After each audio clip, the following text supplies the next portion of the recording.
और आइए आपको पहली बड़ी खबर की ओर लिए चलते हैं। नेपाल में हिंसक प्रदर्शनों में 1 दर्जन से ज्यादा लोगों की जान चली गई है। कई इलाकों में सरकार ने कर्फ्यू लगा दिया है।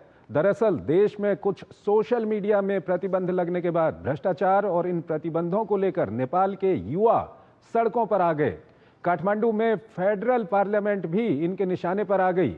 आइए आपको इससे जुड़ी हुई एक रिपोर्ट दिखाते हैं और फिर उसके बाद अपने विशेषज्ञ मेहमान के साथ चर्चा करेंगे। जिस सोशल मीडिया को बैन किया गया था, उसी में बच गए एक प्लेटफॉर्म का इस्तेमाल कर नेपाल का युवा सड़कों पर भीड़ इकट्ठा कर सरकार से भिड़ गया। जेनजी के प्रदर्शनकारियों की मांग बिल्कुल स्पष्ट है। फेसबुक, इंस्टाग्राम और यूट्यूब समेत 26 सोशल मीडिया प्लेटफॉर्म पर लगे प्रतिबंध को तुरंत वापस लिया जाए। हाल ही में नेपाल सरकार ने इन पर प्रतिबंध लगा दिया था। इसके खिलाफ लोग, खास तौर से युवाओं में गुस्सा फूट पड़ा। शुरुआत में यह असंतोष और बहस सिर्फ डिजिटल स्पेस तक सीमित रही, लेकिन सोमवार को जब सड़कों पर उतरी तो कई जानें छीन ली। सुरक्षा बलों और प्रदर्शनकारियों के बीच हुई भिड़ंत में दर्जनों लोग घायल हो गए। प्रदर्शनकारियों के आक्रोश को काबू में करने के लिए प्रशासन ने राजधानी काठमांडू के न्यू बानेश्वर और उसके आसपास के इलाकों में रात 10 बजे तक कर्फ्यू लगा दिया है। संसद भवन के आसपास और काठमांडू के अन्य संवेदनशील इलाकों में सुरक्षा बलों की भारी तैनाती की गई है। पुलिस ने भीड़ को रोकने के लिए आंसू गैस और वाटर कैनन का इस्तेमाल किया। बावजूद इसके कई प्रदर्शनकारी संसद परिसर में घुसने में सफल हो गए। जेनजी 2 मुद्दों को लेकर प्रदर्शन कर रहे हैं। पहला भ्रष्टाचार, दूसरा सोशल मीडिया पर बैन। दरअसल सरकार ने 2024 में एक नया कानून लागू किया था। इसके तहत सभी सोशल मीडिया कंपनियों को टैक्स पेयर के रूप में पंजीकरण करना अनिवार्य बताया गया। इसमें पंजीकरण नहीं कराने पर प्लेटफॉर्म को बंद करने का भी प्रावधान था। निर्देश के अनुसार नेपाल में रजिस्ट्रेशन कराने के लिए सोशल मीडिया कंपनियों को एक मुख्य संपर्क अधिकारी, एक शिकायत निवारण अधिकारी और एक अनुपालन अधिकारी रखना जरूरी था। इन कंपनियों को बार बार रजिस्ट्रेशन के लिए नोटिस भी भेजा गया। हाल ही में सुप्रीम कोर्ट ने अपने फैसले में रजिस्ट्रेशन को अनिवार्य बताया था। इसके बाद 25 अगस्त को नेपाल सरकार ने 7 दिन के भीतर सोशल मीडिया प्लेटफॉर्मों को पंजीकरण को अनिवार्य करार दिया। यह समय सीमा 3 सितंबर को समाप्त हो गई। 4 सितंबर को नेपाल सरकार ने सभी अपंजीकृत सोशल मीडिया प्लेटफॉर्मों को ब्लॉक कर दिया। पिछले साल नेपाली नियमों के पालन का आश्वासन मिलने के बाद टिकटॉक पर 9 महीने से लगे प्रतिबंध को हटा लिया गया था। जब सरकार रजिस्ट्रेशन करवाने में जुटी थी, तभी जेनजी ने टिकटॉक पर अलग मुहिम छेड़ रखी थी। देश के नेताओं के बच्चों की लग्जरी लाइफ दिखाते हुए फोटो और वीडियो ट्रेंड कराया गया। राजनीतिक भ्रष्टाचार के खिलाफ आवाज बुलंद की गई, जिसमें सोशल मीडिया पर प्रतिबंध ने घी का काम किया। जब लोग सड़कों पर उतरे तो उनका गुस्सा साफ नजर आ रहा था। इस खबर पर ज्यादा बात करने के लिए हमारे साथ जुड़ रहे हैं Sushil Kumar Singhal, former senior diplomat हैं, विदेशी मामलों के जानकार हैं। सिंघल साहब, बहुत बहुत स्वागत है आपका हमारे इस कार्यक्रम में। सिंघल साहब, पहली प्रतिक्रिया क्या है आपकी आज जो कुछ भी हुआ है नेपाल में? आज जो हुआ है नेपाल में, जो जनरेशन जी की बात कर रहे हैं, वो मेरे ख्याल से एक नेपाल सरकार ने एक बहुत जल्दबाजी के साथ में ये जो बैन किया सोशल प्लेटफॉर्म्स को, 26 के करीब उन्होंने बैन किए हैं। केवल 1 हफ्ते का उन्हें समय दिया, जबकि सुप्रीम कोर्ट से, नेपाल के सुप्रीम कोर्ट ने उनको सपोर्ट किया था। लेकिन समय सीमा जो उन्होंने इतनी एकदम 1 हफ्ते की करके और एकदम बैन लगा दिया गया, मेरे ख्याल से ये जल्दबाजी का कदम था। कारण मुझे नहीं मालूम क्या होंगे उनके, क्या वजह थी कि जिस वजह से उन्होंने इस तरह से पूरी तरह से उसको नेटवर्क को, सोशल प्लेटफॉर्म को बैन किया। उसमें जल्दबाजी थी और उनको, मेरे ख्याल से नेपाल की सरकार को यह रियलाइज भी नहीं हुआ कि इसकी कितनी स्ट्रांग रिएक्शन होगी यंगर जनरेशन से खासकर, क्योंकि उनको ये महसूस करना चाहिए कि जनरेशन, जो नए युवा पीढ़ी है, ये सोशल प्लेटफॉर्म से इतनी ज्यादा रिलेट कर रही है अपने आप को कि उन्होंने कहा कि ये जिस तरह से बैन लगाया है, उन्होंने महसूस किया उनकी फ्रीडम ऑफ एक्सप्रेशन को उन्होंने रोक दिया। और इसके साथ में ये भी मैं बात कहना चाहूंगा कि जो रिएक्शन जिस तरह से आया है, ये जो स्टूडेंट्स का, जनरेशन जी जिसको बोला जा रहा है, हम्म। कि वो मेरे ख्याल से कुछ अंडरलाइंग रीजंस भी और भी हैं, क्योंकि करप्शन का भी इशू वो बात कर रहे हैं अब, और वो सरकार गिराने की बात कर रहे हैं। तो ये मेरे ख्याल से एक उनके अंदर जो पूरा गुस्सा भरा हुआ था, हम्म। वो उसका उन्होंने ये सिंघल साहब यहीं पर मीडिया आपसे एक प्लेटफॉर्म को जो सवाल बैन मैं लगाया, वो जानना चाहूंगा अल्टीमेट सिंघल आई थिंक साहब। उसमें जो चोट लगी उनकी जी सोच पर। जी। सिंघल साहब, आपने कहा कि ये जल्दबाजी में ये फैसला लिया गया है वहां पर, और वहां पर सोशल मीडिया में आपके पास मैं आऊंगा, उससे पहले हमारी संवाददाता ग्राउंड जीरो पर वहां पर काठमांडू में मौजूद हैं, उनसे बात करेंगे। श्वेता सिंह हमारे साथ जुड़ रही हैं। श्वेता, क्या कुछ अपडेट है इस वक्त, क्या कुछ चल रहा है वहां पर?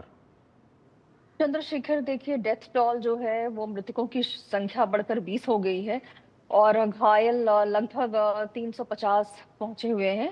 जितने भी घायल हैं, उनका इलाज विभिन्न अस्पतालों में चल रहा है। पहले जैसे काठमांडू में बहुत तेज गति से ये प्रदर्शन था, मगर अब नोटिस में आया है कि सिर्फ काठमांडू और उसके आसपास के क्षेत्रों में नहीं, बल्कि दूर दराज के क्षेत्र जैसे पोखरा, आपके इटहरी में जो ईस्ट कोशी है, आपका ईस्ट नेपाल है, इटहरी में वहां 2 लोग मारे गए हैं प्रदर्शन में। काबरे में प्रदर्शन चल रहा था कि पूरा जो अर्निको मार्ग है वो पूरा बाधित कर दिया गया था आज। और आज जहां लाखों लाख की संख्या में पूरे काठमांडू वैली के भरतपुर जिला से, ललितपुर जिला से बच्चे सारे कॉलेज के पहुंच के वहां प्रदर्शन कर रहे थे कि उनको अब भ्रष्टाचार नहीं चाहिए, वो बहुत हो गया, एनफ इज एनफ, अब वो लोग नहीं झेल सकते हैं। सारा फायदा क्रीम जो होता है वो अधिकारी और मंत्री के बच्चे उठा रहे हैं, और अल्टीमेटली जो सफर कर रहा है वो है टैक्स पेयर के बच्चे सफर कर रहे हैं। ठीक है। तो इस बात को लेके जितने युवा थे श्वेता, वो यहाँ पर काफी। एक सवाल आपसे, दूसरा सवाल मैं करना चाहूंगा। जो नेशनल ह्यूमन राइट कमीशन है नेपाल का, उसने कहा है कि कहीं ना कहीं पुलिस की ओर से एक्सेस फोर्स का उपयोग किया गया है आज, क्या कुछ आप कहेंगे? देखिए, जो चोटें आई हैं युवाओं को, वो सर पे लगा है, छाती पे लगा है। जहां सर और छाती पे रबर बुलेट से लगता है तो उसको माना जाता है कि ये सिर्फ डराने के लिए नहीं था, ये बहुत बड़ी भूल है। कि अगर आपको डराने के लिए करना होता है तो हाथ पे लगना होता है, पैर पे लगना होता है, सर पे नहीं लगना होता है। सर पे लगा है, छाती पे लगी है चोट, तो इस कारण से देखिए तभी जाके मौतें हुई हैं। जब आपके 18 लोग काठमांडू वैली में मरे हैं, 2 इटहरी में मरे हैं, तो ये थोड़ी, मैं कहूंगी कि पर्सनल व्यू है, बट दिस इज, ये लापरवाही की श्रेणी में आ जाएगा कि बिल्कुल। वहां पर सर पे नहीं नेशनल मारना ह्यूमन था। राइट कमीशन जो नेपाल का है, उसने भी कहा है कि कहीं ना कहीं एक्सेस फोर्स का उपयोग ना करें जो पुलिस फोर्सेज वहां पर हैं।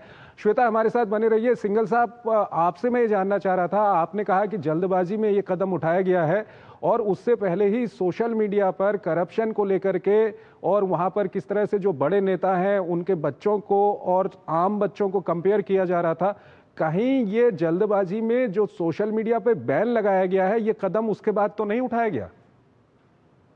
बिल्कुल, मुझे जो जिस तरह की, क्योंकि जो कार्रवाई की है नेपाल गवर्नमेंट ने, उसकी इतनी जल्दबाजी की इसमें आवश्यकता नहीं थी। तो उसमें जो है, जो उन्होंने कारण बनाया है कि उन्होंने रजिस्टर नहीं किया इन प्लेटफॉर्म ने, मेरे ख्याल से उससे ज्यादा था। क्योंकि जो रिएक्शन आया है यंगस्टर्स का, वो क्लियरली फ्रस्ट्रेशन उनका दिखा रहा है, क्योंकि ऑलरेडी कैंपेन उनकी चल रही थी में सोशल मीडिया पर, और करप्शन के खिलाफ अपॉर्चुनिटीज जो नहीं मिल रही हैं जो युवाओं को एजुकेशन के क्षेत्र में, एम्प्लॉयमेंट के क्षेत्र में, तो उसके खिलाफ जो आक्रोश था वो उनका इकट्ठा हो रहा था। और क्योंकि मुझे नहीं लगता कि अदरवाइज ठीक है। तेजी से ये फैला है, जैसा कि अभी आपके संवाददाता ने बताया कि ये खाली काठमांडू में नहीं, आसपास के बाकी जो और सिटीज है दूर दराज, पोखरा वगैरह में, सब जगह ये हो रहा है। ठीक है। तो ये क्लियर इंडिकेशन है कि ये बहुत ज्यादा ऑलरेडी बॉइलिंग पॉइंट पे उनका आक्रोश पहुंचा हुआ था, और उनको एक ये मौका, आउटलेट मिला है, क्योंकि अब वो आपस में कांटेक्ट भी नहीं कर पा रहे हैं। ठीक है सिंघल साहब, यहाँ पर श्वेता से हम जानना चाहेंगे। श्वेता, ये जो